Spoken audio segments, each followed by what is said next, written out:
Podemos nos sentar, querido irmão, querida irmã, vivenciando este quarto domingo do tempo comum. Permita-me começar a partir da segunda leitura, que é uma das páginas mais belas da Sagrada Escritura, capítulo 12 da carta de São Paulo aos Coríntios, nos fala sobre o sentimento mais nobre que o ser humano pode experimentar. Estou falando do amor. E diga-se de passagem, é dito no texto, o hino do amor. Alguém pode dizer, padre, mas não está escrito amor aí, está dito caridade. Caridade e amor são sinônimos, palavras que trazem para nós aí um mesmo significado. Inclusive o termo caritas, que vem do latim, Deus caritas est, daquela encíclica do Papa Bento XVI, Deus é amor, Deus é caritas, Deus é caridade. Pensar então isso, nós temos hoje esse texto que nos fala do amor no seu sentido mais pleno. Não é esse amor de caricatura do qual se canta, que tanto se poetiza, se fala tanto de amor, mas o amor de verdade, o amor no sentido mais profundo. E diga-se de passagem, amar não é fácil. Ser amado é muito fácil. Amar exige de mim e de você. Amar dói. Aí perguntar uma mãe que passa noites em claro aí para poder cuidar do seu filho, por amor. Vai olhar para a cruz, aí você vai entender o que é amar. Por amor ele se entregou, por mim e por você. Olhar hoje então, inclusive o texto trabalha a dinâmica das 3 virtudes teologais. Quais são elas? Fé, esperança e a caridade. O amor é o maior deles, a caridade é a maior delas. Eu e você temos fé, sim ou não? Sim, espero que sim. Um dia não precisaremos mais de ter fé. Um dia eu e você não teremos mais fé. Padre, como assim eu não vou ter fé mais? Fé, segundo a carta aos Hebreus, capítulo 11, é uma certeza a respeito das coisas que não se veem. Nós não vemos a vida eterna, não vemos ainda esse mundo futuro, da qual nós caminhamos e encaminhamos para lá. Se agora caminhei aqui nesse mundo, fiz esse caminho, e já estou diante de Deus, já é evidente, já é claro para mim. Eu não tenho mais a necessidade de fé ali, porque já está claro, é evidente. A esperança. Aqui caminhamos na esperança, nós esperamos um dia chegar no céu. Mas esperança é o quê? Esperar, é espera. Agora, quando eu estiver lá diante de Deus, contemplando já a sua glória, para que esperança? Não terá mais a necessidade de esperança. Já estou ali contemplando aquele que é o gozo pleno, a glória eterna. Agora a caridade, o amor.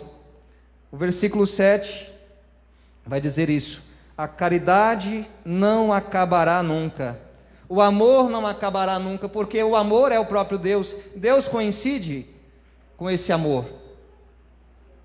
Inclusive o capítulo 19 da carta de São João define Deus para nós assim: Deus é amor. Quando amamos, quando fazemos a experiência do amor, amar e ser amado, nós nos tornamos mais próximos de Deus, mais parecidos com Deus. Então, se o amor não acabará nunca, a caridade não acabará nunca, estamos lá nesta plenitude com Deus, nesta união com Ele, então é uma eternidade feliz. Então um dia não precisaremos mais de fé e nem de esperança lá na glória de Deus. A caridade, o amor, ele não acaba nunca. Então encaminhamos para isso, para viver este sentimento mais nobre, para viver esta realidade que muito é dito, mas não vivido em sua plenitude.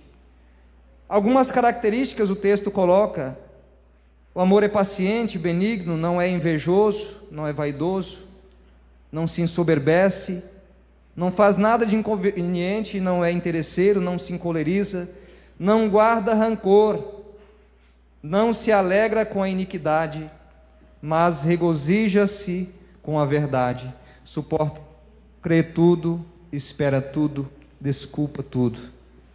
Alguém pode dizer: Padre, aonde está esse amor em meio a esse mundo?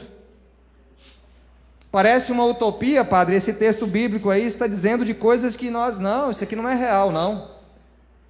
Está escrito para outro tempo.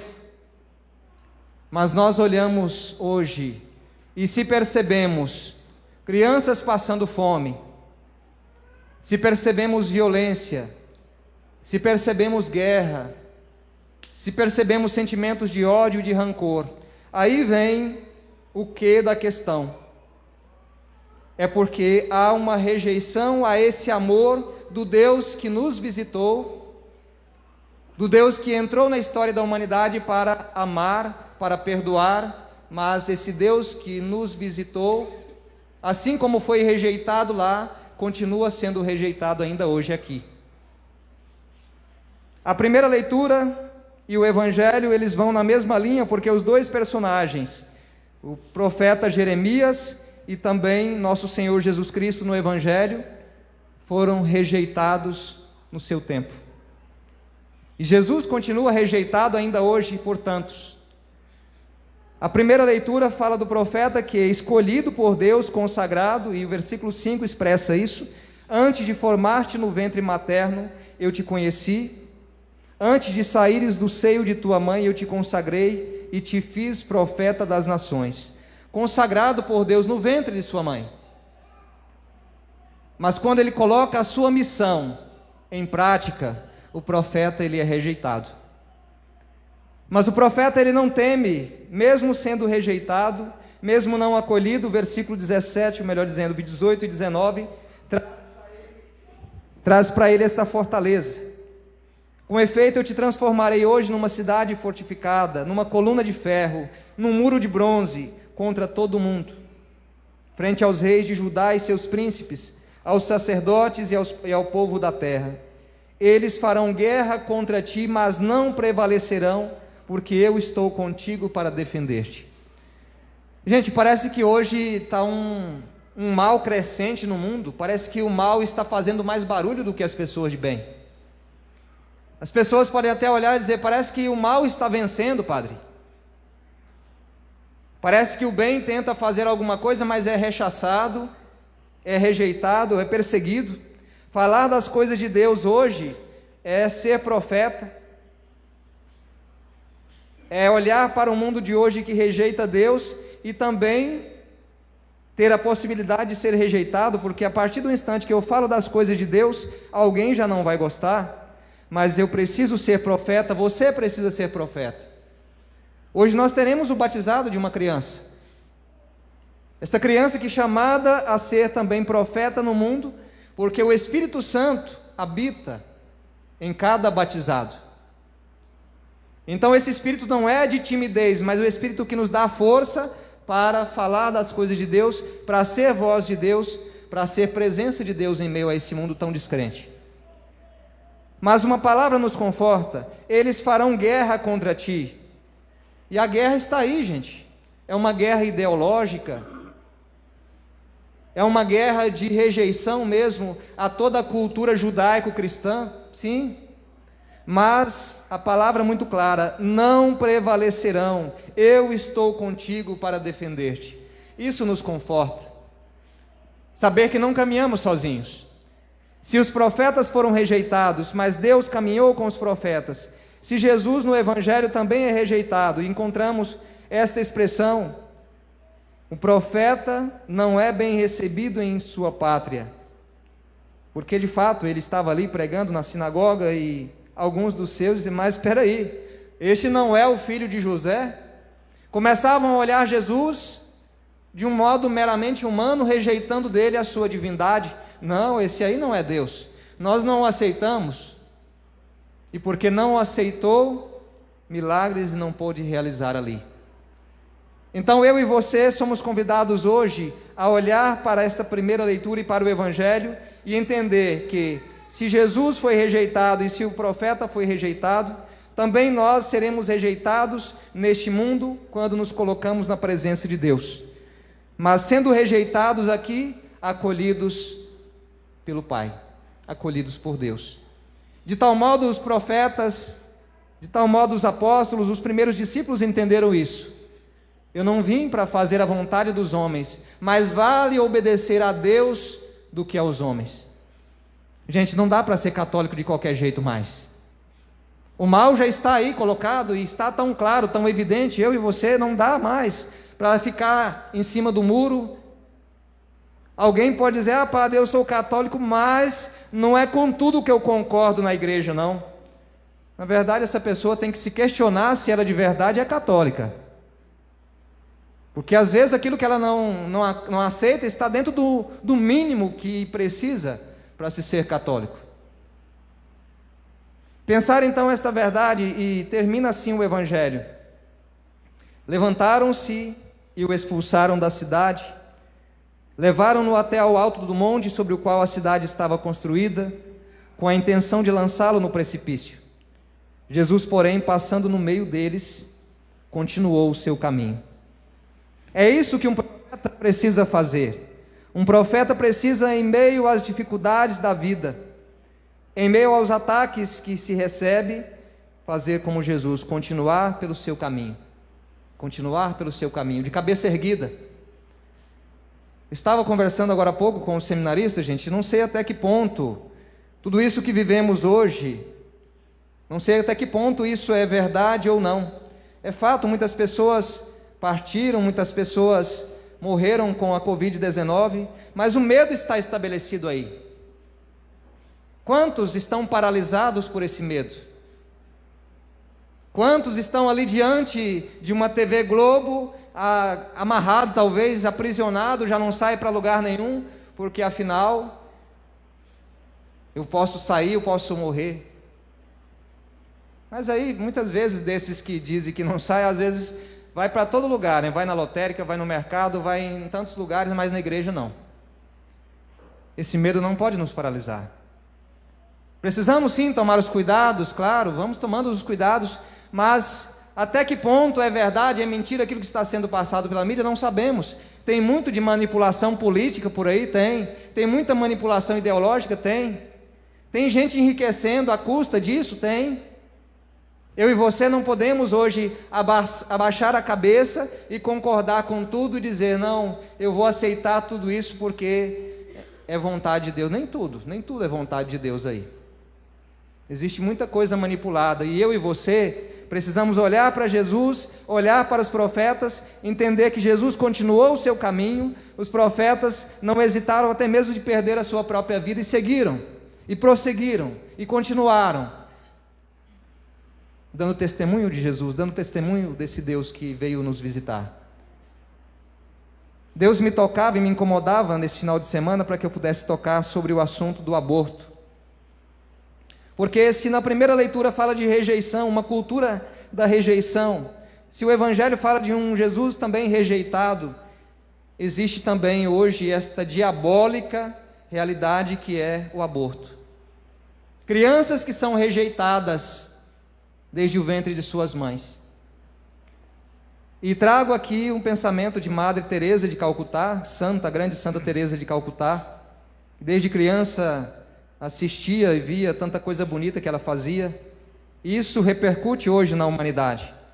Existe uma famosa conversa entre Madre Teresa e líderes americanos que pediram a ela que rezasse para que Deus enviasse homens sábios que conseguissem descobrir a cura da AIDS e do câncer. Ela taxativamente respondeu: Deus já mandou, mas vocês abortaram. Forte essa resposta dela, não? Deus já enviou, mas vocês abortaram. Então, pensar hoje essa realidade, ela traz um discurso do dia 3 de fevereiro do ano de 1994. Perceba, já fazem mais de 20 anos, e esse tema está aí tão em evidência. Dizia ela: e se nós aceitamos que uma mãe pode matar até mesmo o seu próprio filho, como é que nós podemos dizer às outras pessoas para não se matarem? Como é que nós persuadimos uma mulher a não fazer o aborto? como sempre, nós devemos persuadi-la com amor. E nós devemos nos lembrar que amor significa estar disposto a doar-se até que machuque. Lembra a segunda leitura? O amor é exigente. Jesus deu sua vida por amor de nós. Assim, a mãe que pensa em abortar deve ser ajudada a amar, ou seja, a doar-se até que machuque seus planos, o seu tempo livre, para respeitar a vida de seu filho. O pai desta criança, quem quer que ele seja, deve também doar-se até que machuque. Através do aborto, a mãe não aprende a amar, mas mata seu próprio filho para resolver os seus problemas. Porque meu pai não aceita que eu estou grávida, então eu vou abortar, ou às vezes motivado pelo namorado, ou pelo noivo, que o seja, vou abortar porque aí o meu pai já não vai me encher a paciência. Pensa resolver os seus próprios problemas, mas uma pessoa que aborta, a gente às vezes encontra pessoas nessa situação. Essas pessoas não têm mais paz. Às vezes vem aquela sensação de noite, a pessoa ter visão de fogo, de criança gritando. Algo terrível, gente, é terrível isso. Às vezes a gente tem que rezar por essas pessoas que se permitiram essa realidade. Claro, teve pessoas que já fizeram um aborto e hoje lutam a favor da vida, como é o caso daquela cantora Elba Ramalho. Vocês já possivelmente devem ter visto o testemunho dela na Canção Nova, ela colocando ali que ela se permitiu fazer o aborto, mas hoje ela caminha com os grupos pró-vida para dizer às mulheres: não faça isso. Claro, ela já tem feito todo um caminho, mas eu e você precisamos trazer em voga esta realidade. Qualquer país que aceite o aborto não está ensinando o seu povo a amar, mas a usar de qualquer violência para se conseguir o que se quer. É por isso que o maior destruidor do amor e da paz é o aborto. Diz ela: por causa disso eu apelo na Índia e apelo em todo lugar: vamos resgatar a criança. A criança é o dom de Deus para a família. Cada criança é criada à imagem e semelhança de Deus para grandes coisas, para amar e ser amada. Todos nós devemos trazer a criança de volta ao centro de nosso cuidado e preocupação. Esta é a única maneira pela qual nosso mundo pode sobreviver, porque nossas crianças são a única esperança do futuro. Quando as pessoas mais velhas são chamadas para Deus, somente seus filhos podem tomar seus lugares. Diz Madre Teresa: eu vou lhe contar uma coisa bonita. Nós estamos lutando contra o aborto pela adoção, tomando conta da mãe e da adoção de seu bebê. Nós temos salvo milhares de vidas. Nós mandamos a mensagem para as clínicas, para os hospitais e estações policiais: por favor, não destrua a criança, nós ficaremos com ela. Abre aí um parênteses. A igreja, gente, ela tem cuidado de tantas mães, de tantas crianças nessa situação. Isso não vai para a mídia, não. Diga-se de passagem, a igreja é a maior organização caritativa do planeta, mas isso não vai para a mídia. Nesse exato momento eu ouso dizer que deve ter alguma freira, deve ter algum grupo de consagrados cuidando de um enfermo, cuidando de um leproso. Não é mídia, não vai. Mas nós sabemos, existe o bem sendo feito aí. Eu dizia agora há pouco, no início da homilia, alguém pode dizer: padre, parece que o mal está fazendo mais barulho. Mas é claro, uma árvore que cai numa floresta faz mais barulho do que 100 outras que crescem silenciosamente. Continuemos a fazer o bem, continuemos seguindo o nosso caminho. Olhemos para os grandes santos. Olhe para Madre Teresa de Calcutá. Tive a oportunidade de, no ano atrasado, visitar a cidade de Salvador, na Bahia. Visitei tantas igrejas bonitas, Nossa Senhora da Conceição da Praia e tantas outras igrejas dos franciscanos ali, mas a igreja que eu mais me senti tocado foi a igreja mais simples, a igreja onde participava Irmã Dulce dos pobres. Ao ouvir o testemunho daquela mulher que, franzina, pequenina, se doou a si mesmo por completo para salvar milhares de crianças, para que pudesse se nascer a partir dali o que nós temos hoje como o maior hospital público da Bahia. Se os de Bom Jesus da Lapa verem que o padre estiver falando alguma mentira aí, pode me corrigir. Mas é isso mesmo. Milhões, milhares de atendimentos a cada ano de crianças, de jovens, de adultos que são tocados pela experiência de um amor caridade, de um amor caritas, de um amor desinteressado, de uma mulher que é capaz de fazer penitência e autopenitência por mais de 27 anos dormindo numa cadeira de fio, onde o médico dizia para ela: Santa Dulce, irmã Dulce, sua saúde já você não aguenta mais dormir nessa cadeira de fio, sua saúde já não aguenta mais, volta para a cama. E ela obedece então o médico. Sabe o que é amor, gente? É olhar isso. Então aquela igreja mais simples lá, eu pude sentir-me mais tocado, porque o amor, ele fala mais alto do que as próprias realidades materiais.